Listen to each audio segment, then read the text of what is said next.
Hello and welcome to Module 14 of Principles of Marketing. This will be the last lecture of the course. So in this lecture, we're going to be going over influencer marketing, your final marketing plan, and at the very end, your check-ins, discussions, and final assignments that will be due. So jumping into influencer marketing, I love talking about this subject. I actually teach a workshop on this subject at Miracosta, so be on the lookout for that. It could have already happened or it could be happening in the future or both. And I just kind of talk about how influencer marketing is a huge part of marketing these days, especially in the social media world. And you don't necessarily have to have thousands of followers on Instagram or TikTok to be an influencer. It can still be done with something we call micro and nano influencers. And I'll get more into that as we get into the lecture here. So, what is an influencer? An influencer is someone who carries influence on others. So this could be your parents, your siblings, professors, mentors, friends, celebrities, athletes, anyone you follow online. Influencer marketing focuses on using influencers to promote a brand, a message, or product or service. So celebrity and athletes endorsements were the first forms of influencer marketing dating back centuries. In 1933, Dodge created an ad for one of their newer vehicles, and they used a female American athlete and Olympian to promote the Dodge way back in 1933. Social media influencers is someone who exerts his or her influence through social media. Mainly, I see this right now on Instagram and TikTok. Influencers are changing the way that companies market their products. Social media gives anyone from around the world an opportunity to have a voice, and brands are taking notice. So please watch this short little YouTube video here that explains that a little further. So the different types of influencers. Now these slides are important so you can see the differences between them, and this will be on your test. And you'll need this information for discussions, assignments, your marketing plan. So mega influencers are people with a vast number of followers, usually more than 1 million followers. So this is kind of like your celebrity, like your Kardashian or your professional baseball or basketball player type of thing. Movie stars, musician, even reality TV stars. Services can cost up to 1 million per post, though. So yes, they do have millions of followers, but it's going to cost a lot of money for them to post for that brand or company. These influencers usually have agents that you go through as well, so you don't just contact them directly. They won't even talk to you. You have to go through their agent. Then we have macro influencers. So these are followers in the range of 40,000 to 1 million. They kind of consist of two different types of people here, what we call B grade celebrities, who haven't made it to the big time yet, but they're, working on it and getting there. Successful online experts who have built up more significant followings than the typical micro influencers. They have a high profile and can be excellent at raising awareness. However, you do have to watch out with the number of followers. For example, Instagram, if a person says they have 40,000 followers, they could have purchased these followers a long time ago before Instagram caught on to the whole purchasing followers thing. So you always want to look at their posts and find out what their average view, likes, and comments are per post. If it says they have 40,000 followers and yet their average likes per post is only 200 or 300 people, then you know something's wrong here. They don't really have followers. They have like fake accounts, fake followers. So always got to pay attention to that if you're a company searching out influencers. If you're trying to be an influencer yourself, do not purchase followers. Don't do it. Instagram will find out and they will blacklist you. They will shut down their account, and then you're in real big trouble. So you'll see scammers out there all the time trying to send you direct messages like, oh, buy followers, buy followers. Don't do it. Just don't do it. Next, we have micro influencers. So these are just ordinary, everyday people who become kind of knowledgeable, known for their knowledge, their expertise in a certain niche. And they have a following of about 1,000 to 40,000. So me personally, I would fall into this category of micro influencers. I think I'm around 4,700 followers, so not that many, but I'm very well known for the knowledge that I have when it comes to trail running or ultra running. So I would be considered a micro influencer.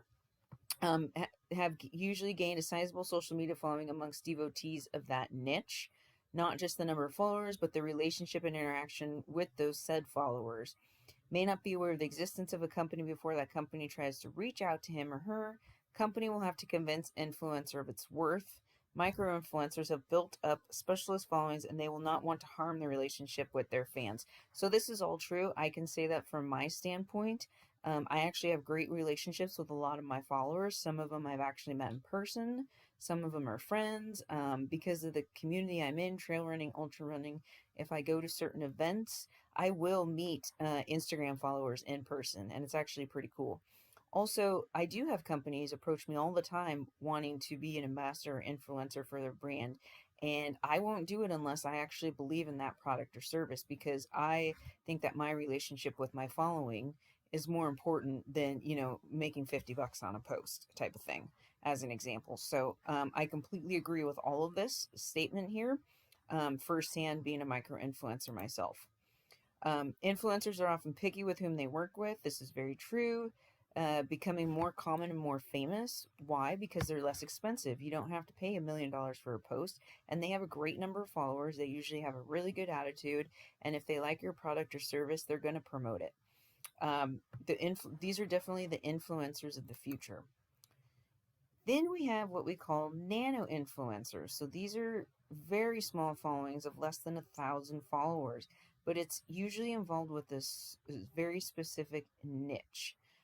So they are experts in this specific niche, and they can be extreme importance for firms who make highly specialized and niche products. So even though it's small amount, it could still be really successful and beneficial for that particular brand or service. So here's kind of an example here. I'm an influencer ambassador for a company called Nathan Sports. I'm sure I've talked about this in previous lectures. So I do posts all the time for them, and I don't necessarily get a paycheck from them, but they send me products all the time. I probably get about $200 worth of products a month. For me, it works out because I use these products daily and need them anyway, so it's pretty nice that I don't have to purchase them. Also, this year in 2021, they launched a new line of sunglasses and apparel. So that's pretty nice too. So I don't have to pay for sunglasses anymore, and I don't have to pay for the particular apparel line anymore. So I continue to post for them different products. Here's a couple more screenshots on different posts I do. And again, I'm just a normal everyday person with, over 1,000 followers, but less than 40,000. So, what makes a good influencer? The reach, the quantity of people that an influencer is able to deliver a message to.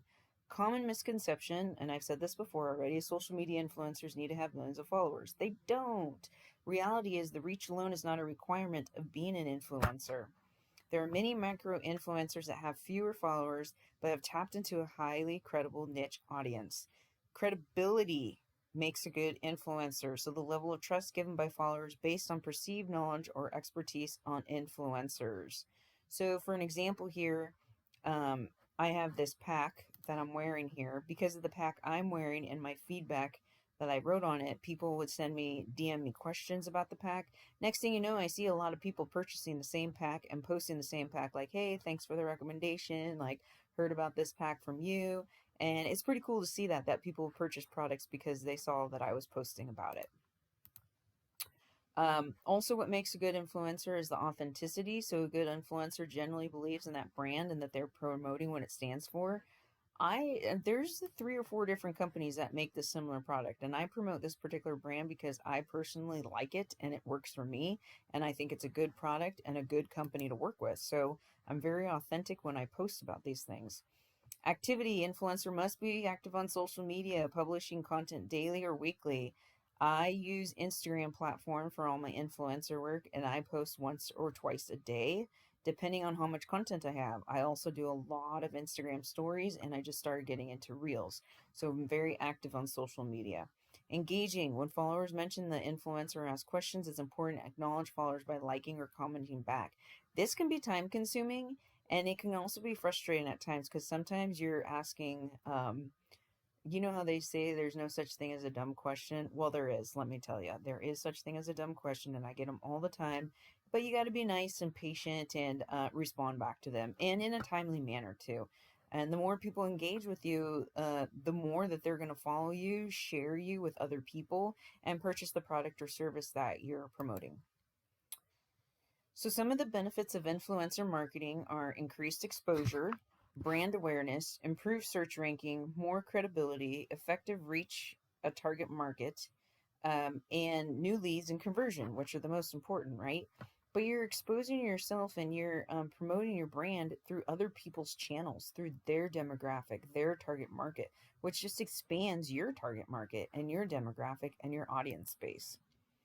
So, how to create a social media influencer marketing strategy. So, if you're a company's looking out to grab influencers, start working with influencers, how do you get this started? So, you always want to establish goal, just like any other marketing campaign.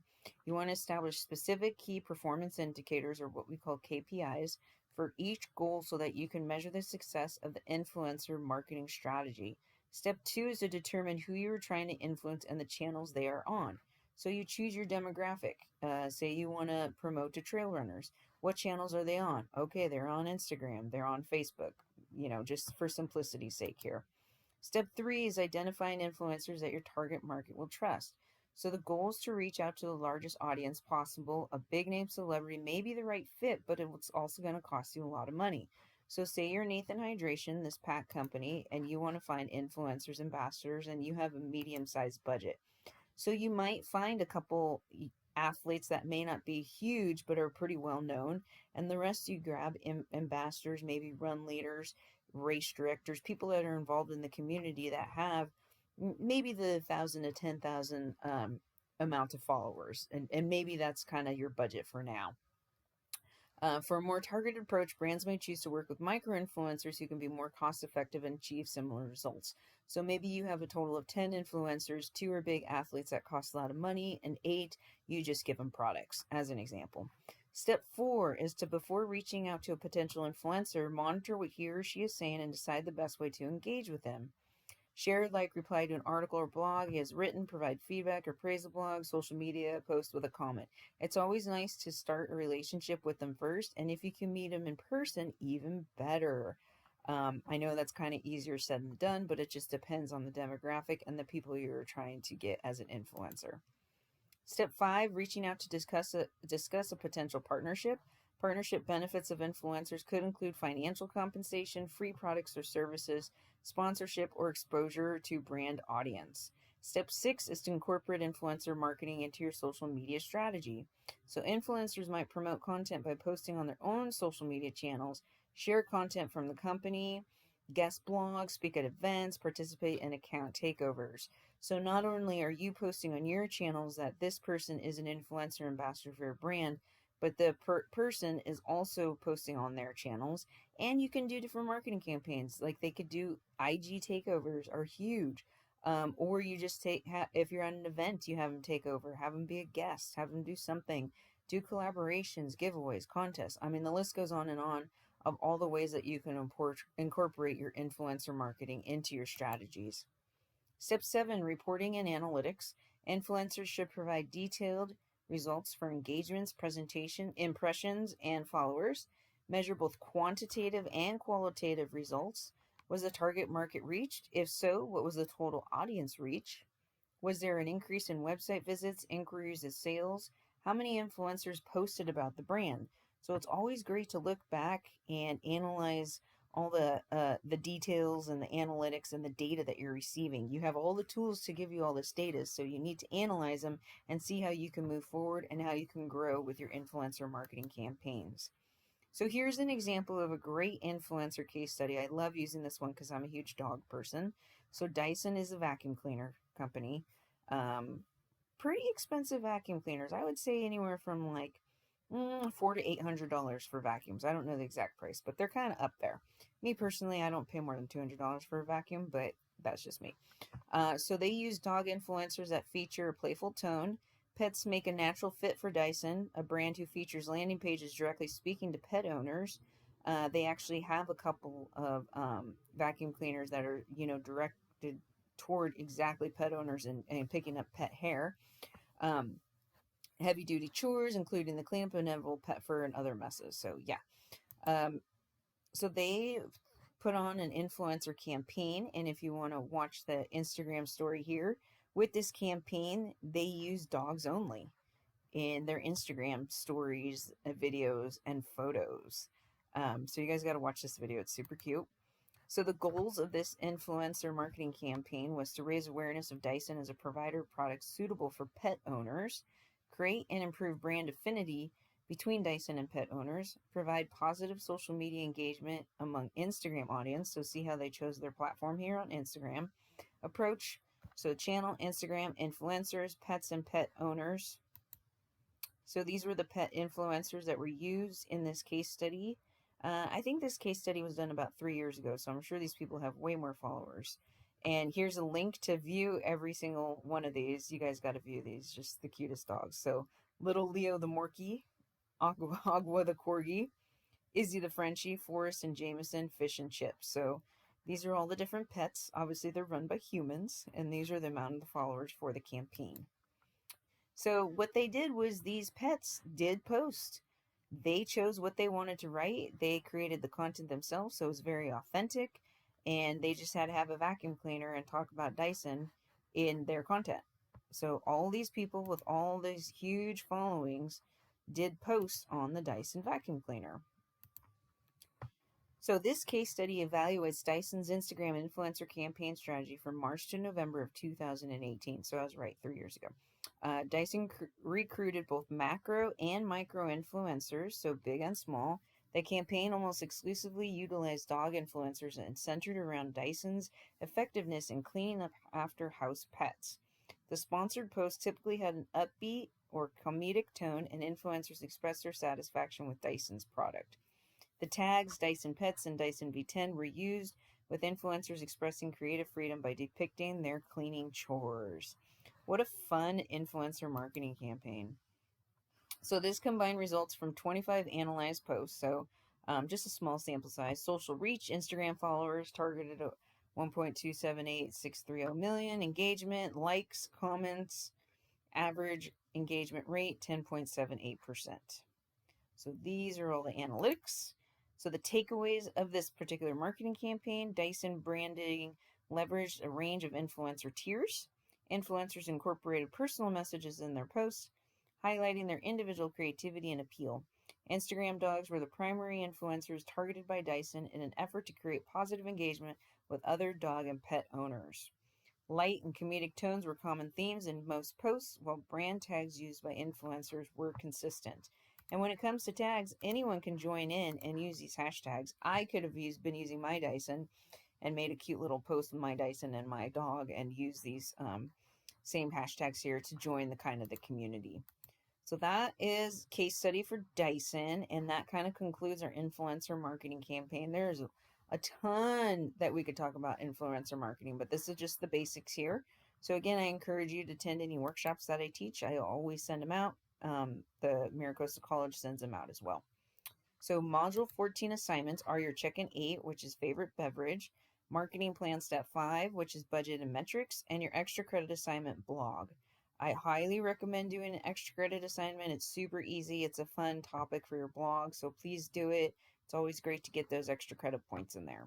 And your final assignments for the semester, because we are almost done here. Wow. Social Media Examiner video presentation. Remember, this is not a PowerPoint presentation. I want to see your face. Talk to me like you would be talking in front of a class. Your final marketing plan, your final exam part 1, and your final exam part 2. As always, email me if you have any questions, and I hope everyone has a wonderful week.